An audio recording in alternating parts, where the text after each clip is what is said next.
Well, good afternoon. It's Longhaultanker, straight razor shaving with Longhaultanker, and today is the 12th of March, 2024, at approximately 1400 Central Time, United States, almost straight up 2 o'clock p.m. And I've got about 48 hours, just a little bit more, a couple hours more, 48, 50 hours worth of whiskers on my face. And we're going to do a straight razor shave. Right off the bat, let me introduce the equipment for today. And we have got a superb example of a Swedish steel Helga strand. I believe this is number 30. Helga strand, 32. There it is on the back. Number 32. All right.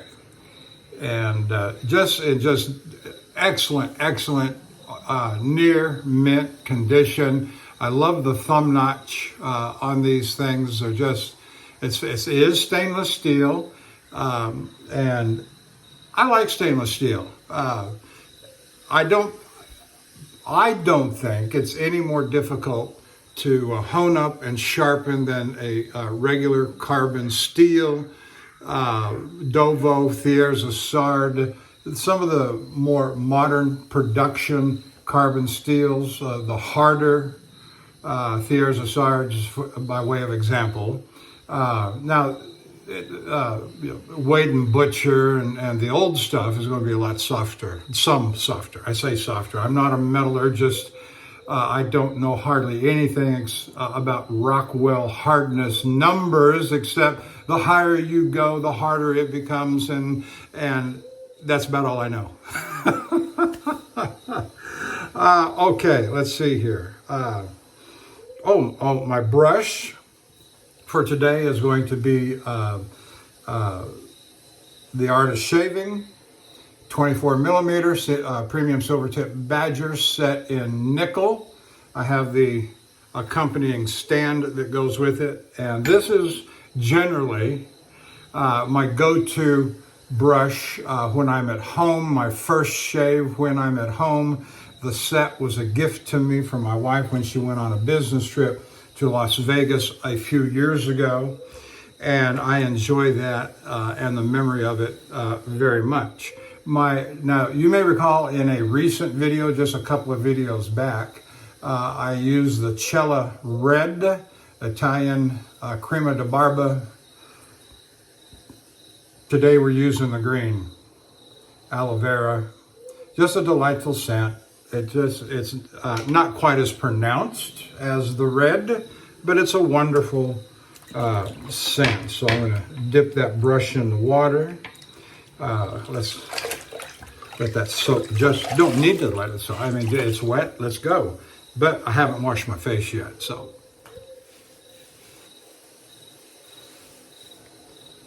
My wife and I have been out to the doctor this morning to do a preliminary interview for an exam coming up in late April. And I tell you, these doctor's appointments are getting harder and harder to get, which is to say they're so far out into the future and hard to plan for, especially the way my schedule goes as a truck driver on the road. Just to get to my doctor's appointment today, I've lost a week's worth of work. I came home on Thursday, could not go back out again until I completed the appointment today. And in order to get back into rotation for my next load, which I was assigned last night for Friday. So I'm off 9 days for this one appointment, which took all of 20 minutes.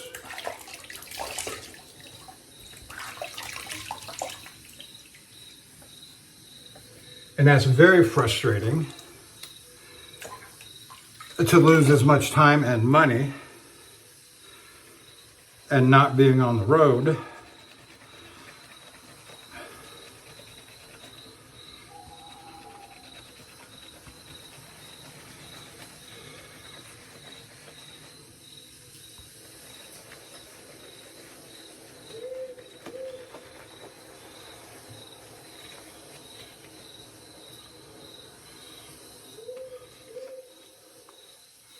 So that didn't make me happy. But I'm home. My wife and I stopped and had a nice breakfast at an IHOP restaurant on the way home. So we're full, we're happy. We've had something to eat.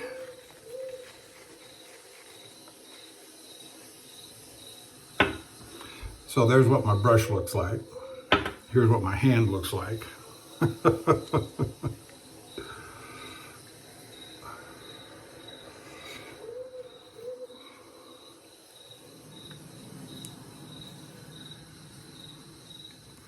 I've got some wild nature sounds going off in the background from YouTube.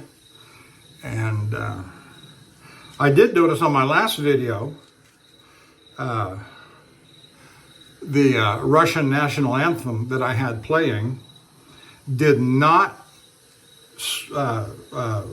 create a copyright infringement. I purchased that little piece of music from the Apple Tunes store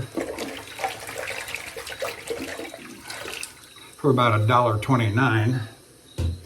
And of course now I own it, or at least have license to it, however they regard that.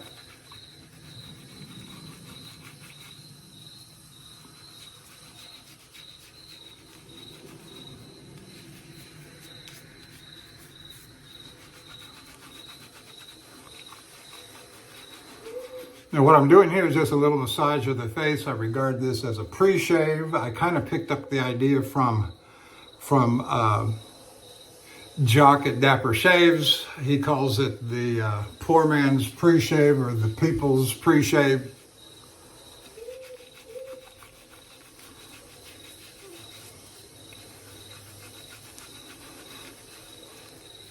And it's my opinion that buying pre-shave products, and no offense to people that actually sell them, is a bit of a gimmick. They think they're giving you something extra that a good shave soap doesn't give you. Well, I don't quite buy that. And especially since I've been doing it just like what I'm doing now, it feels good. I can do it, keep doing it, add more water.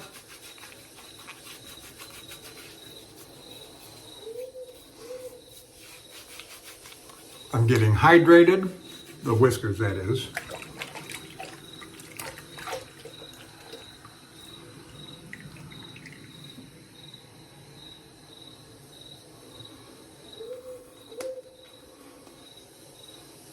And I do firmly believe that a good lathering is highly conducive to and necessary a good straight razor shave.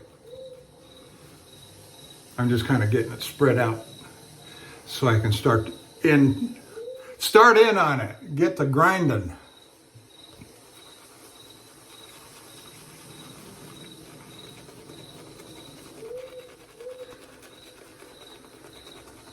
So we're going to use the Helgestrand number 32. We're going to,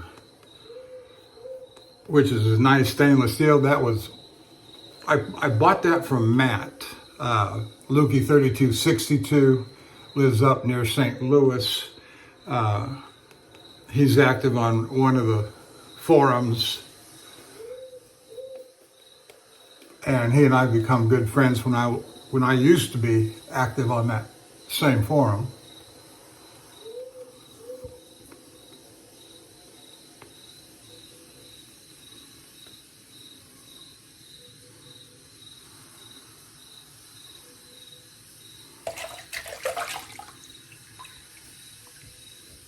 But I've always been a fan of the vintage soaps, the historical soaps, like Cella, like Mitchell's Wool Fat, like Tabac. There might be one or two others I would throw in. I'm not a big fan, however, of the Williams. I've never tried the old formula, but my view of these things that are unobtainium, if you've got it, certainly show it, talk about it, but they're of little value to the modern consumer and purchaser. If I can't go to Amazon or a website and buy it, I don't care about it. Unless it's just one of those magical things that you happen to pick up on an auction or somebody's got them up for sale and you just buy them. All right, here we go.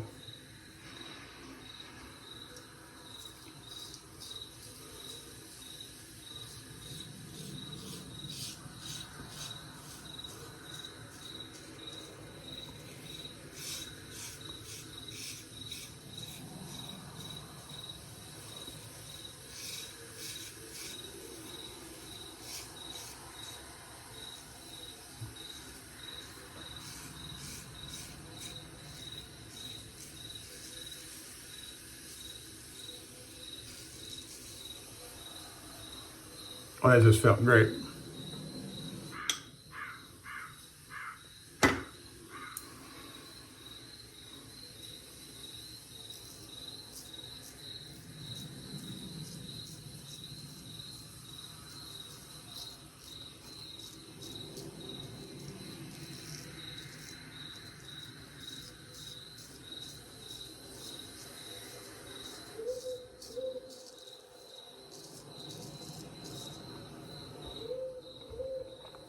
And my whole thing as a independent, I am not sponsored by anybody. I buy all my own products, all my own razors. Yes, I've had a razor or two given to me, but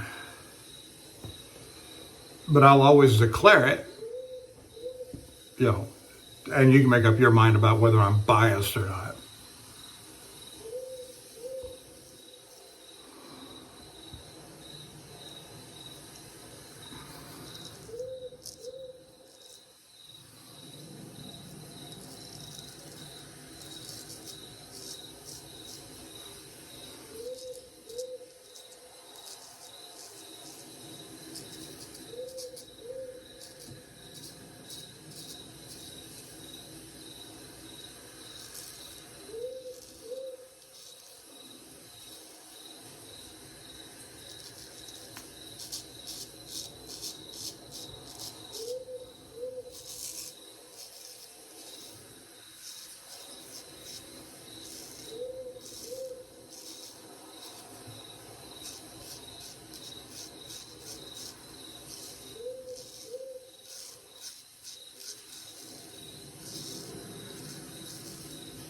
But my guiding principle has always been about what works. What works with the least amount of effort, least amount of what I'll call voodoo witchcraft theories. What works?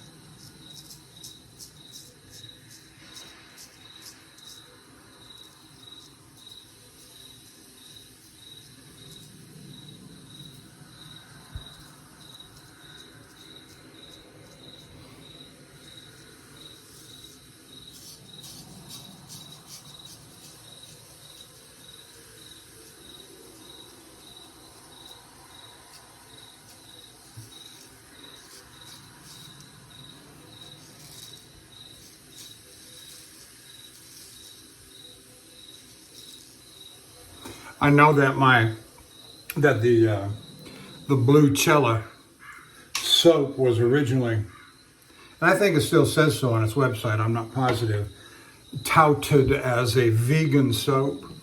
I will tell you that none of that stuff interests me. I have little regard, no concern for how many animals were killed in the production of that product. Badger brush. I have read in China that the badger that these bristles are taken from are regarded as a nuisance species. which I'm sure that's because of their high reproduction rate. Just like the feral hogs are here in Texas, you can go and hunt them at will, no bag limit, and just kill them. And I'm okay with that. I believe that man has superiority over the earth. That don't mean you go out and wantonly. Rush Limbaugh said something many years ago about spotted owls, I think it was, and such like. And he says, put a profit margin in it. Raise them. That way they're being well cared for. That whoever owns those animals has the highest regard for their well-being because that's his money supply.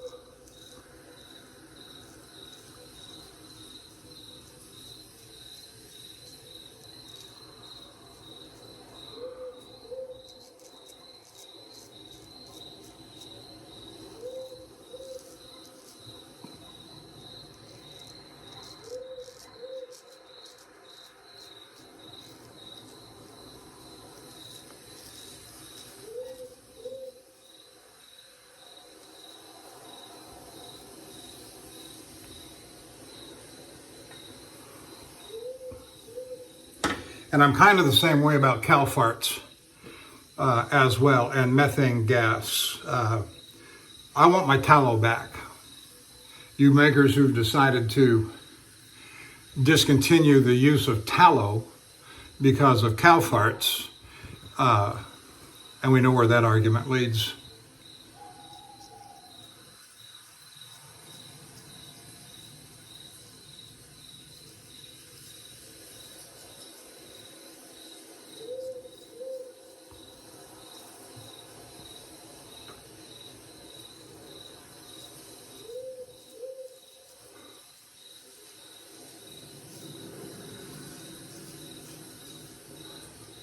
Does anybody really believe John Kerry?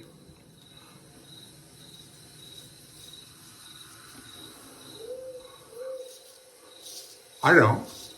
Not one word.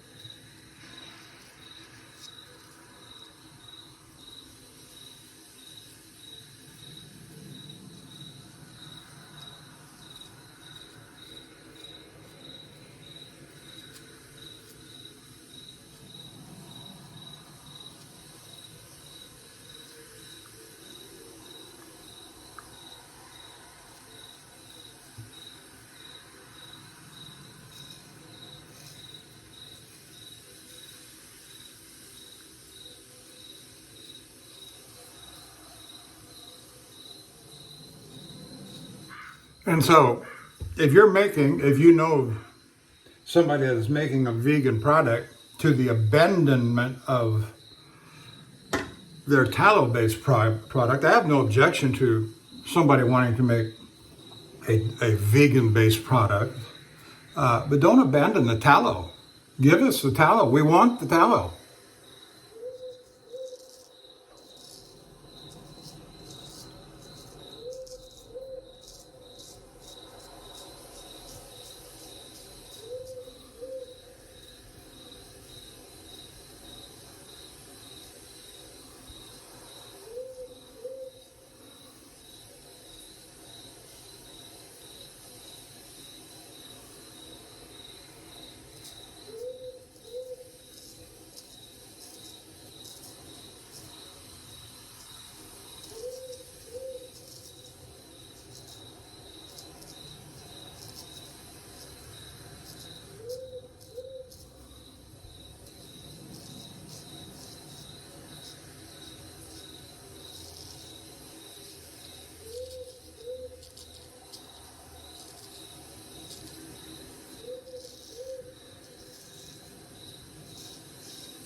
Got a nice owl hooting in the background.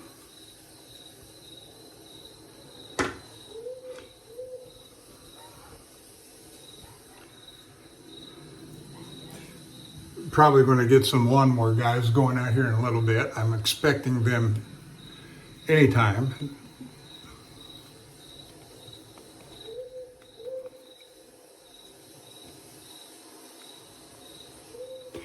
But they're late today for whatever reason, and they're not usually late. They're usually here by 8, 9 o'clock in the morning when I'm home on Tuesdays.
So I did get a call from dispatch late yesterday afternoon.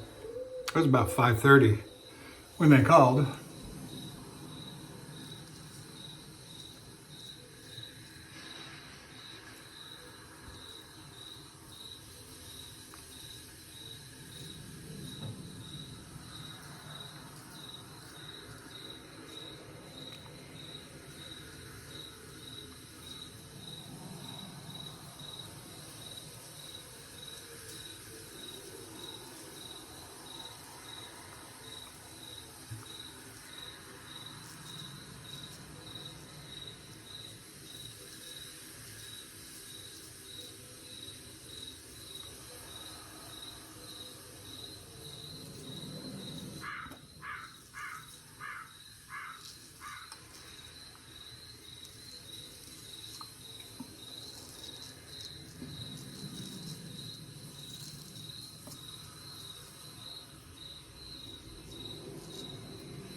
And of course, these dispatch guys and gals, they never remember what you tell them. And I said that I've got a doctor's appointment on Tuesday. What I said was, I got a doctor's appointment tomorrow. And he said, well, when will you be ready to go on Wednesday? And I said, don't be kicking me out the door that fast. I said, I'm not going out the door that fast. You want to give me something for Thursday or Friday? That's great. And so he told me what was available, and I picked another load going back to Portage, Wisconsin, loading Friday morning. So I'll be home today, tomorrow, Thursday.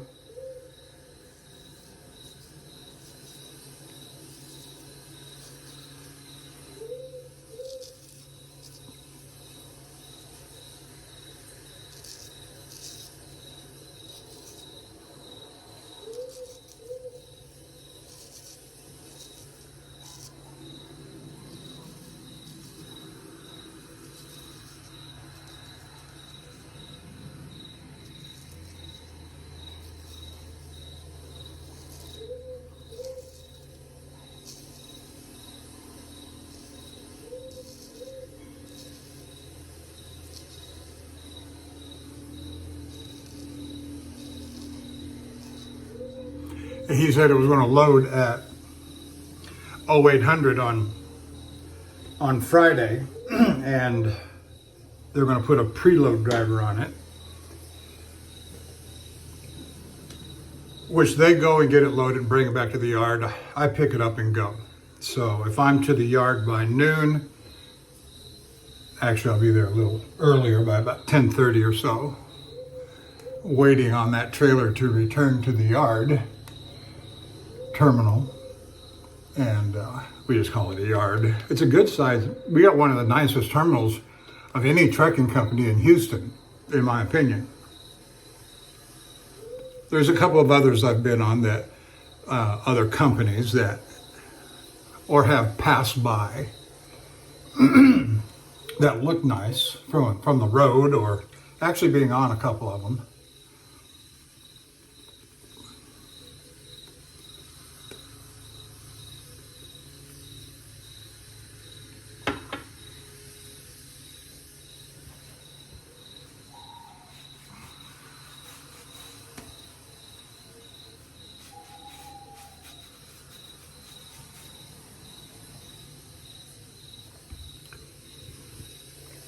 And it delivers on Monday morning at 0600.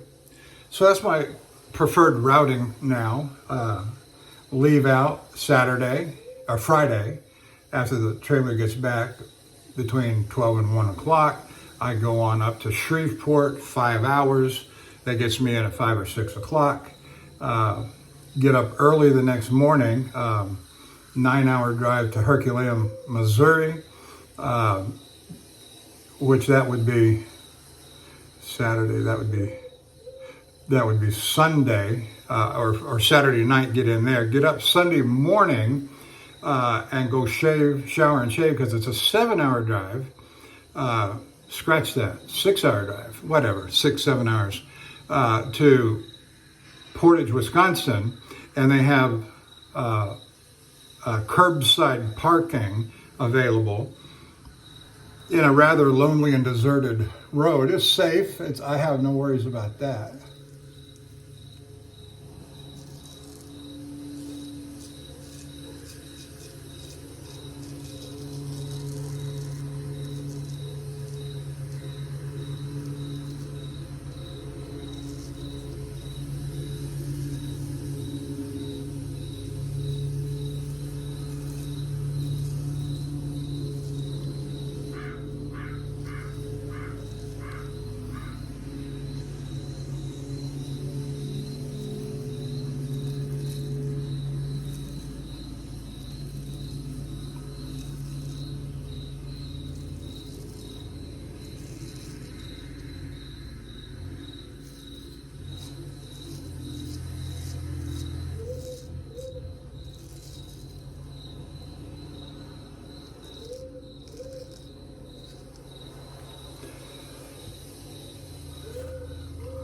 And once I get to the curbside Sunday night, I can see through the fence, over the fence. I can see where my loading position is supposed to be. And I just roll over into that position on Monday morning about 5:45, and I'm good.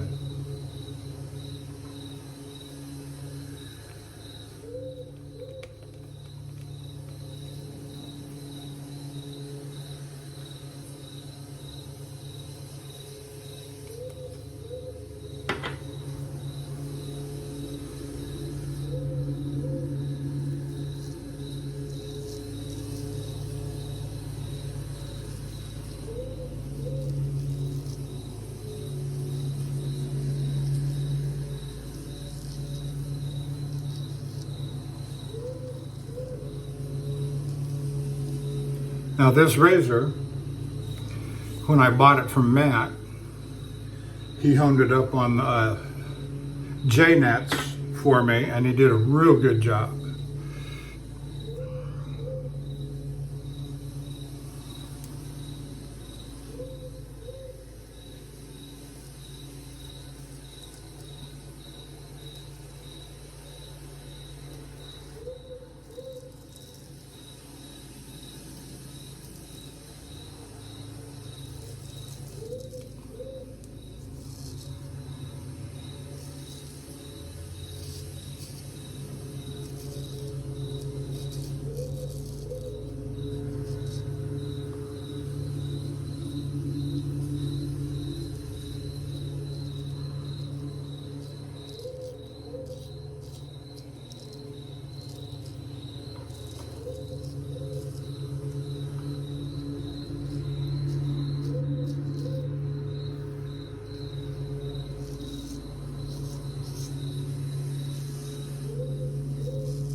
Well, if you can hear the lawnmower guys, they're in the backyard going across the bedroom windows and doing their job on the backyard. And they do a good job.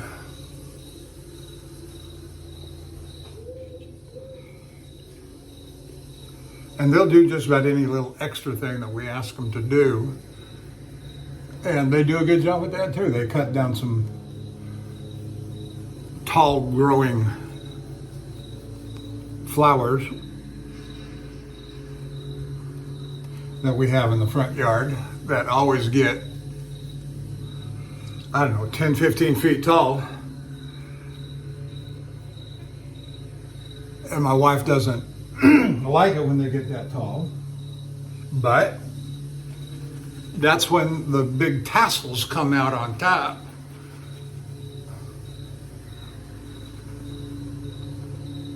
And the tassels are beautiful, I think. And she thinks too, so we let them go for a season and cut them down, but they'll be right back up by the end of summer. And we may very well have to cut them down again. Don't know. I think, but so far as I can recall, I think we've had those planted in for the last 3 years. And they don't require much maintenance at all. They grow like weeds, which they probably are. Some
the thing about honing stainless steel, in my opinion, is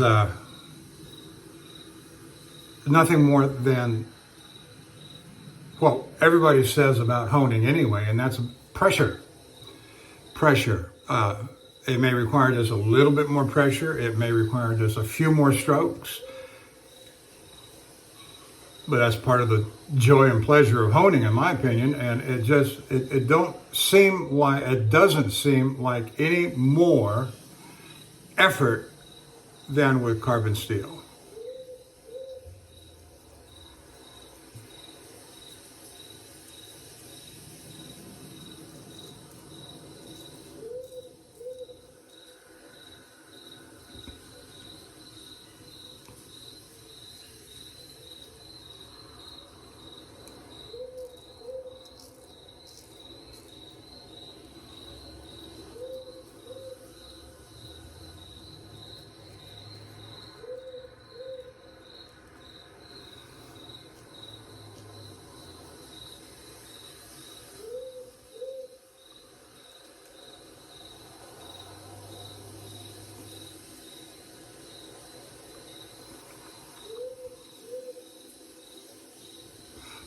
I remember the first stainless steel razor I bought was a gold $1.66, which was my practice razor. I had other gold $2.08s and so forth.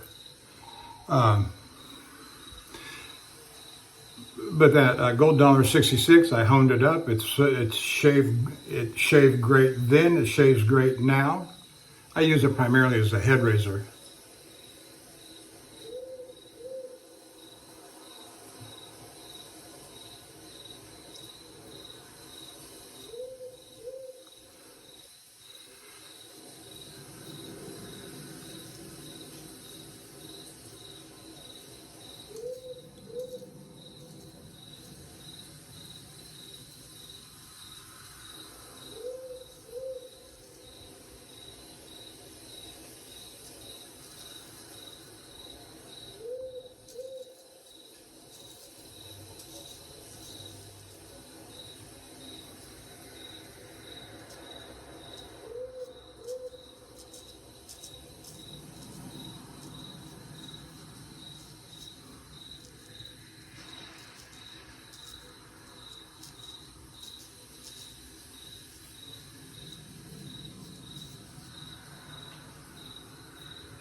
Very nice.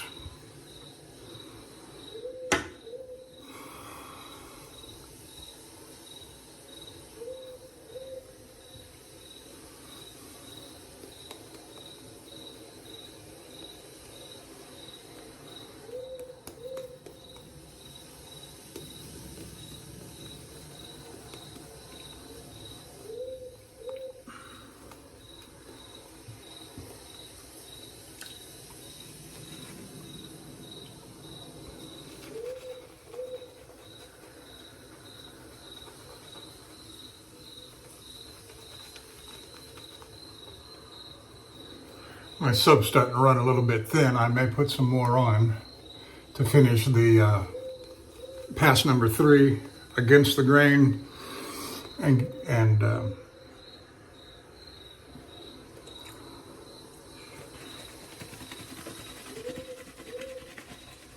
my head shave.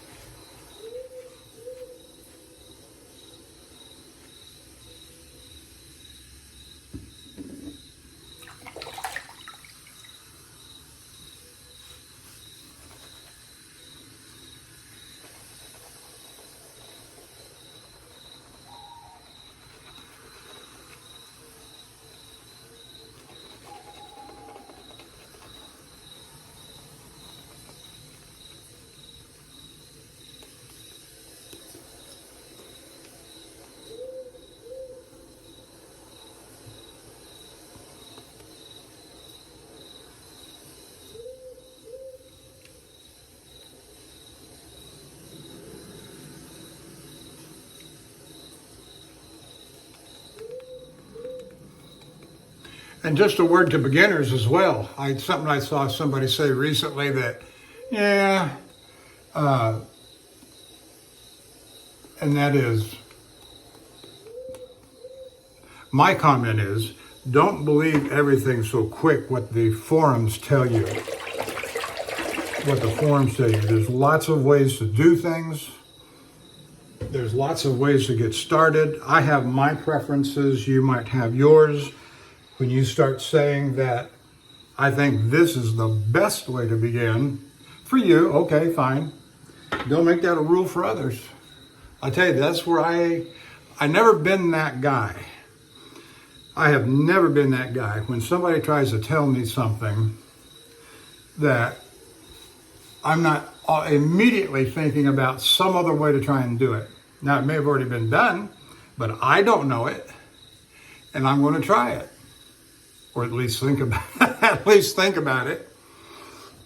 And case in point with straight razor shaving, and that is, there is no harm, there is no foul, there's no penalty for taking up straight razor shaving and learning to shave with the straight razor and learning how to hone on hones in the same time period. There are two different skill sets that require two different sets of devoted time to shave, time to hone. And taking up straight razor shaving and honing at the same interval at the beginning, no harm in that. That's the way I started. And so I have right off the bat, I have a bias, I have a favor for doing it. And I like what my friend Bill M says, and that is, if you're taking up the hobby, at some point you've got to take up learning how to hone. And I always get suspicious at guys who say not to take it up at the same time. How are you going to keep your razor sharp? The only way to do that, and most guys when they're getting started only have one or two razors, right? Okay. How are you going to keep your razor sharp except to send them off to somebody and pay them? So immediately I'm thinking there's a profit motive. Somebody is saying that who has an interest in honing and getting your razors and getting you to pay them.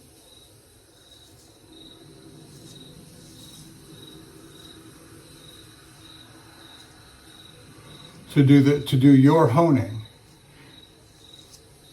Now, when I was getting started honing, was I perfect? No. Was I perfect? Did it take a few tries or attempts to hone a razor to get it right? Yeah. Is it that hard? No. Geo Fat Boy, 8-9 years ago, had a video on honing, and it's just simple. He held it at a 90. He held the razor at a 90-degree angle to the hone, and it was just straight up, straight back, straight up, straight back. And if you know anything about Geo Fat Boy, he's a retailer, but he's very entertaining. He's very interesting, and it's just that easy. That's how I got started. Was fun, and him and. Lynn Abrams, particularly Lynn Abrams, but in this particular point that I'm making, it's Geo Fat Boy who quite influenced me.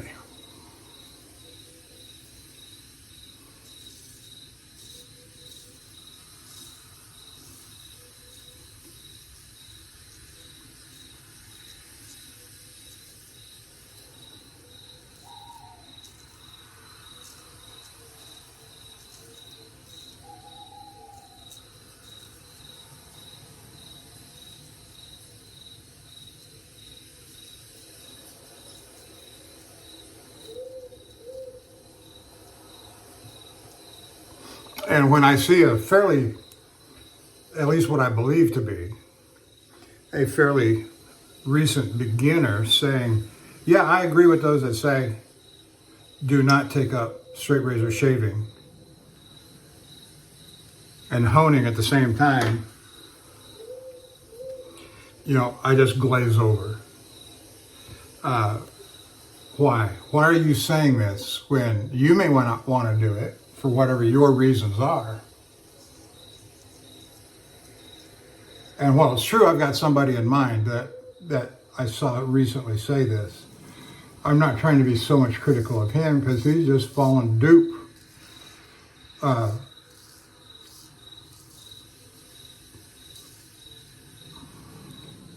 to his forum overlords. He's fallen to the dark side.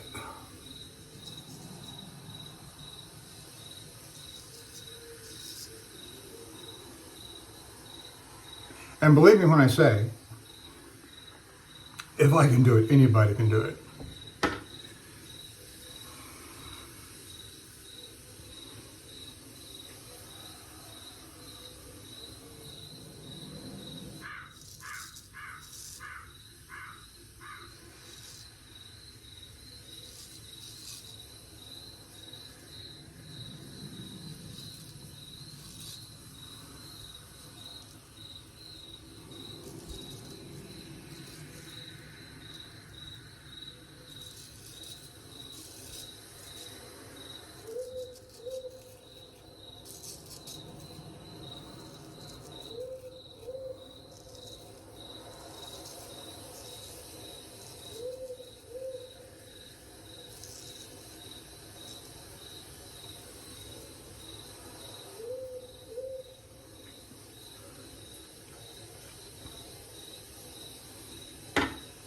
And I started off honing, like so many, early on, 9 years ago.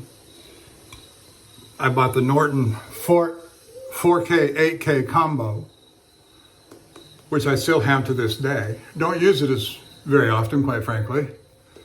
I used it last year, year before last, in a demonstration of, I used the first razor that I ever bought, I used that stone, and the first quality strop, which was a premium strop company, Latigo, red Latigo. Gold dollar, 208. You remember those with the black and silver checkered scales? I got one of those, among the others, and honed it up on the 4.8, and it was just fine.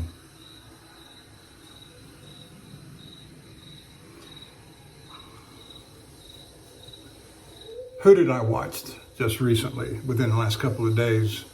I watched somebody say, well, this is not the best edge. I think it might have been Bill M. on his most recent video.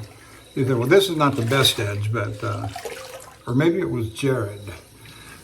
This is not the best edge, but it works. And that's all you need. Does it work? Now, you want to try for excellent. You want to try for superior. And to plug Jared, I'll say you want to try for a superior shave. That only makes sense to want to do the best job you can, honing to get the best edge.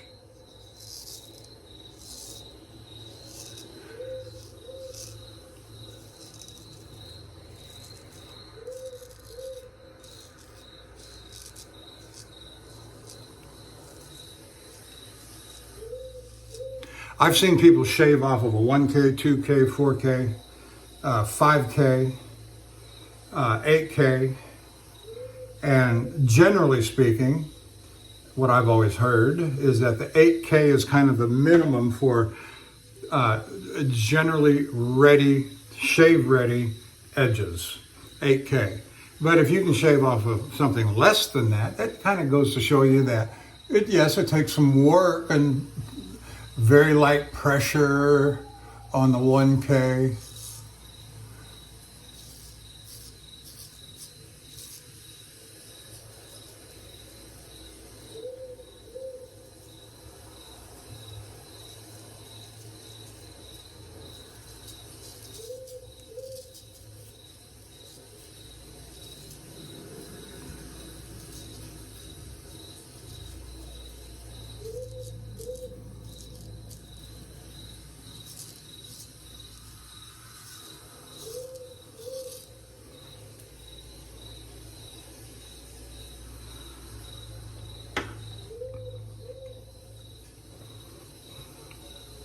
Now, I don't claim to be an expert really on anything. I just enjoy this. I enjoy putting the videos out for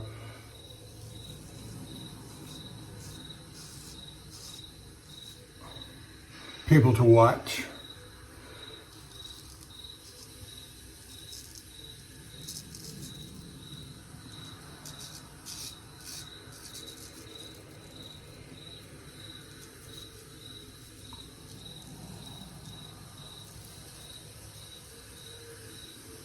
I love the hobby, and I came to it so late in life. I was 55 years old. When I came to it 9 years ago, it tells you how old I am. Yes, I'm 64.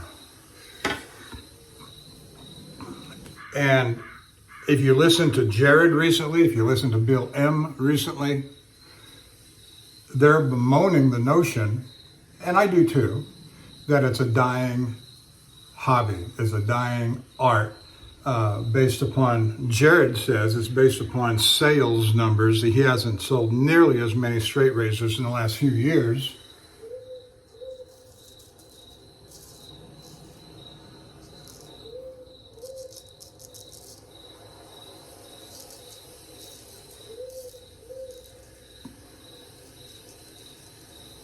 As he formerly did.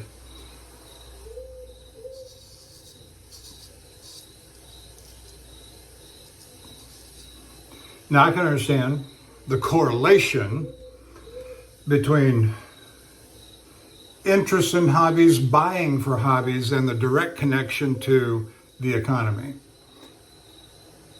To maintain a hobby, generally speaking, requires disposable income.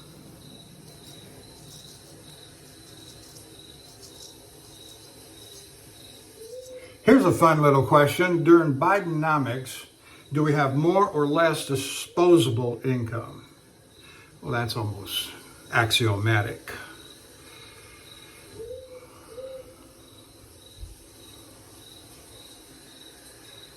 And I was, within the last couple of weeks, I was wanting to buy a certain razor. And it was rather high dollar. Vintage NOS mint. And I let it go. Now, is that money that I should spend, or is that money I should hold? Well, I decided to hold it.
Well, I'm going to call that good.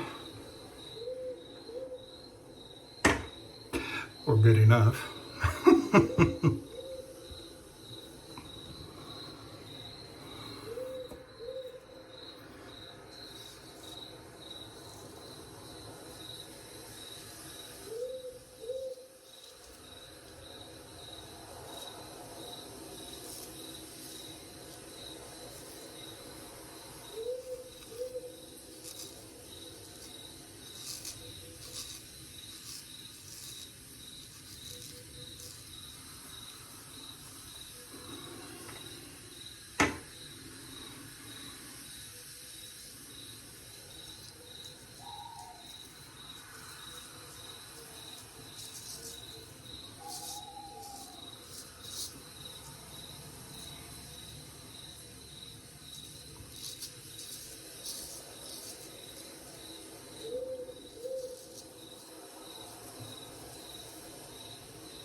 I can certainly feel the hardness of the steel. I suppose that's best reflected in the fact that I sense very little flex in the blade, as I might say on a Dovo or an old vintage of some sort.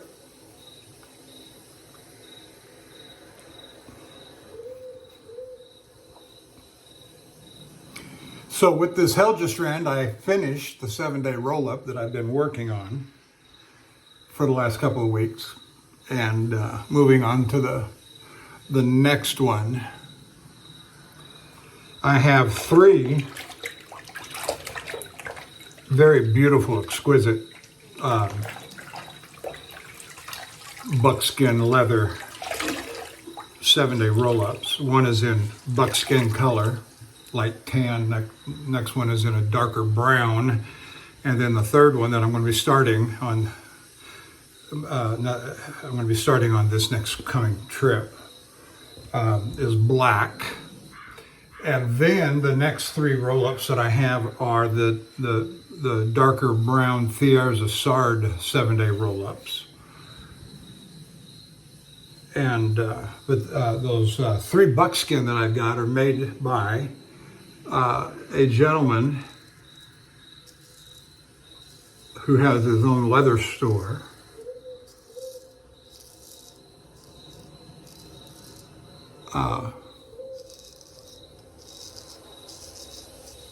Out of California, a man by the name of Mountain Mike. And he's got his custom leather shop. You can find it if you want to go look at it. This is not an advertisement. I'm not paid to say that. But I love them. I'm using products that I like, that I have spent a fair amount of time investigating before I purchased them. And so, you know, why wouldn't you give a shout out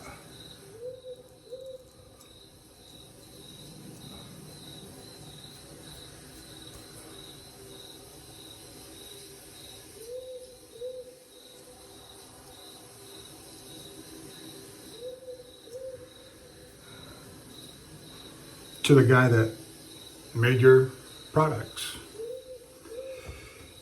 or the company that made your products. You know, we talked about Cella and we talk about Sterling.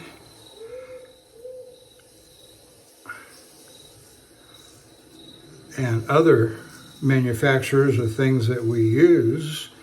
Of course, they're visible in the shave, aren't they?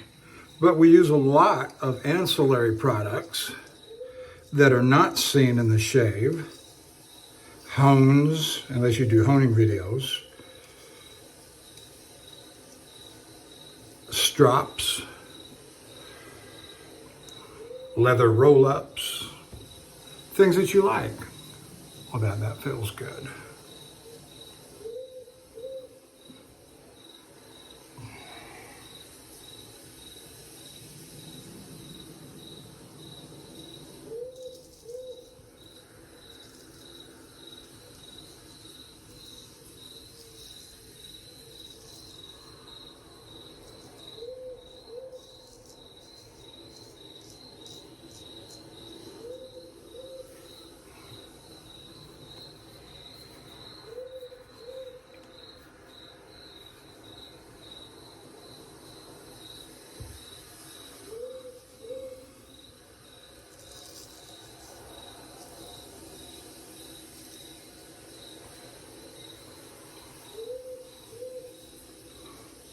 All right, that does it for the face shave.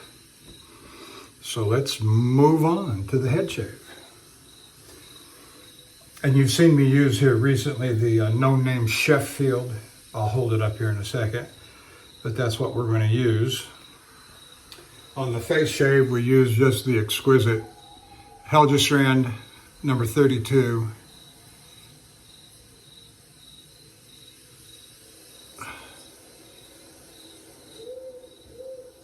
Well, it's not quite coming into sharp focus now, is it? There it is. And the reverse side. Yep, that's it for the Helgestrand. Thank you, Matt. Appreciate it.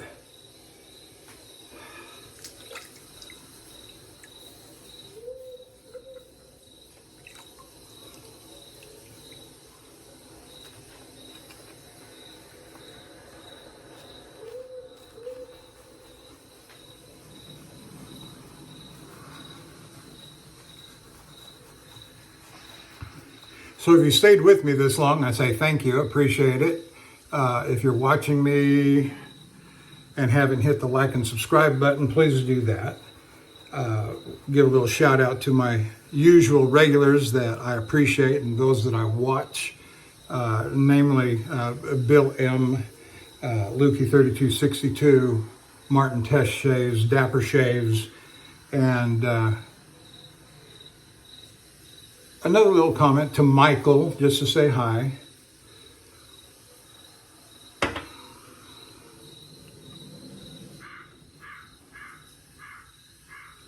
Dyersburg, Tennessee.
Now the no-name Sheffield was, if I remember correctly, honed up on the Shapton Glass 30,000.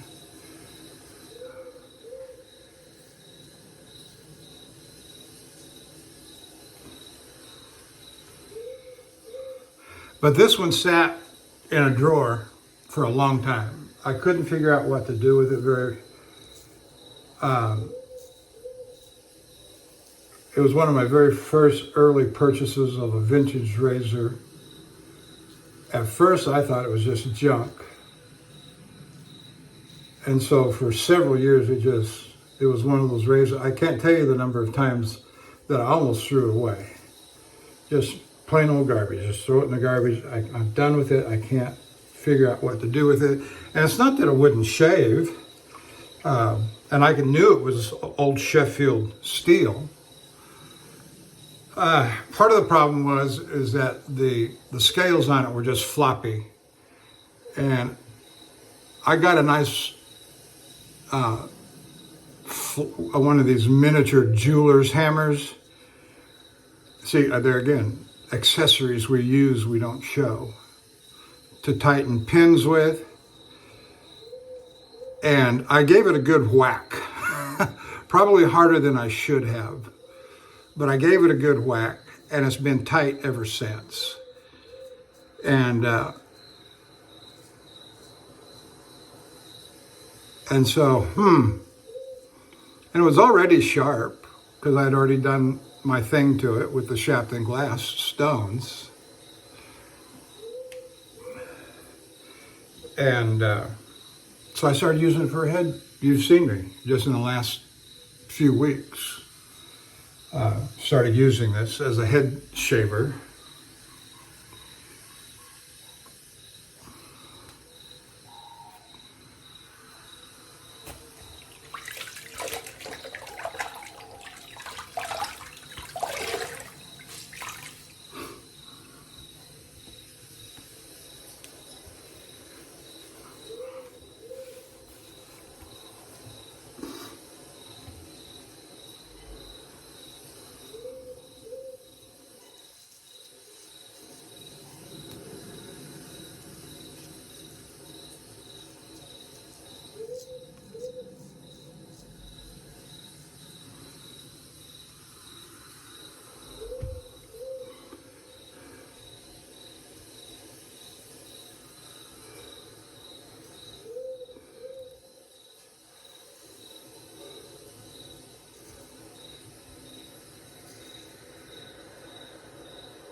Now this against the grain, what I call against the grain stroke on the top of my head, coming down to the forehead, like I'm doing now, is yeah, it's going to pick up some follicles, but I do it mostly for exfoliation and pulling off loose skin. Okay.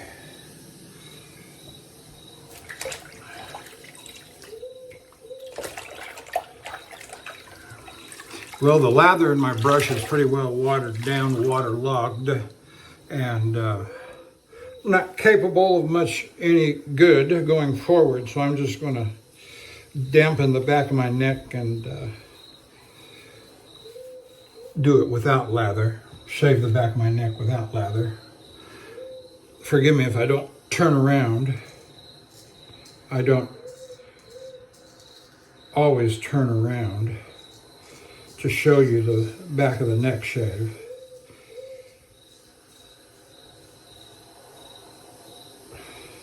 I might do it when I'm done here.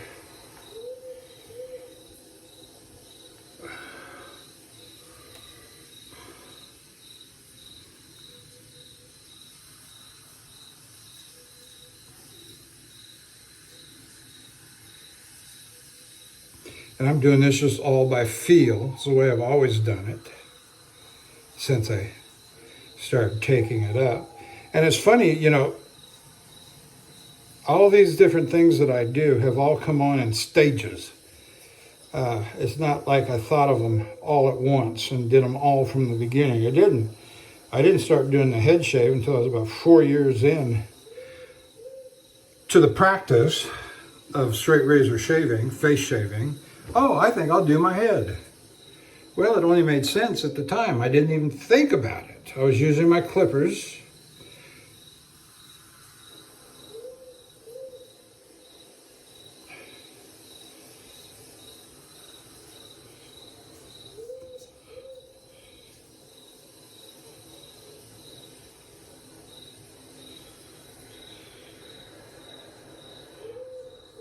Then it was sometime after that that I even thought about doing the back of my neck. So the procedure that you see me go through today has been years in the making.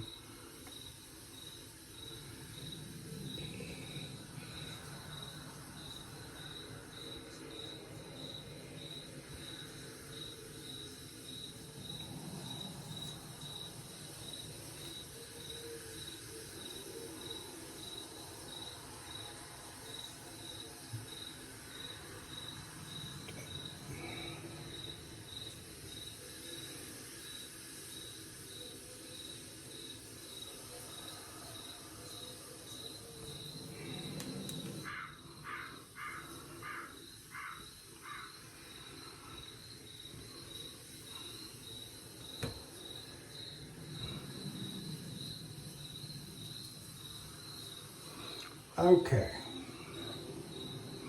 No name Sheffield, nice little, it is a little bigger than 5/8, but not quite a 6/8, so what does that make it? I don't know. All right, back of the neck's done, head's done, face is done. Oh.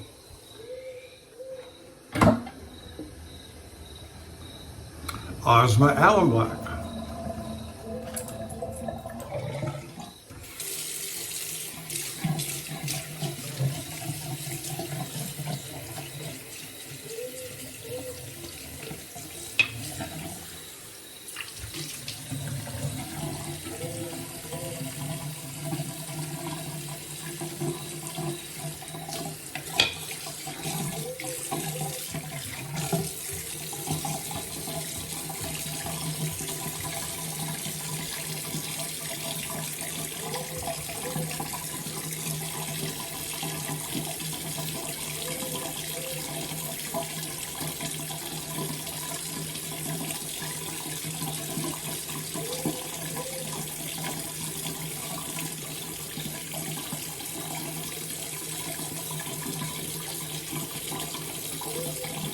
I'm letting some hot water run into the sink so I can clean my brush.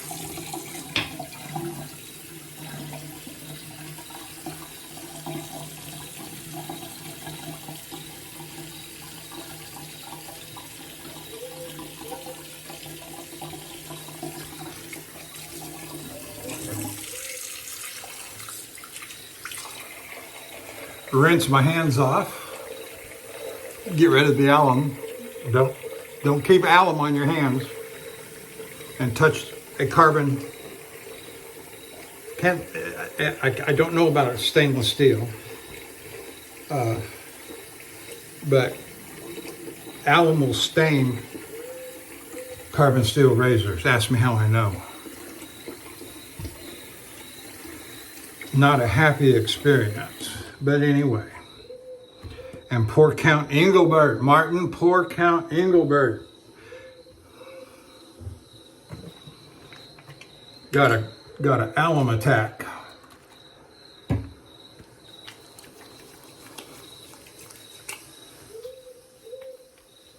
Oh, I'm sorry. We used some Lucky Tiger there. Post-shave tonic.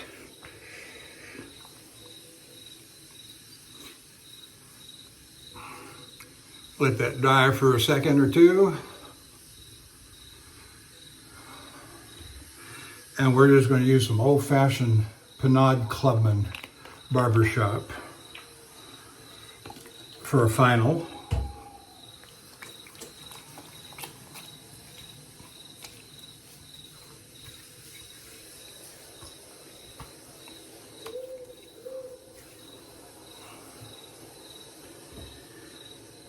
And there we are, we're done. Hour and 21 minutes, 22 minutes in.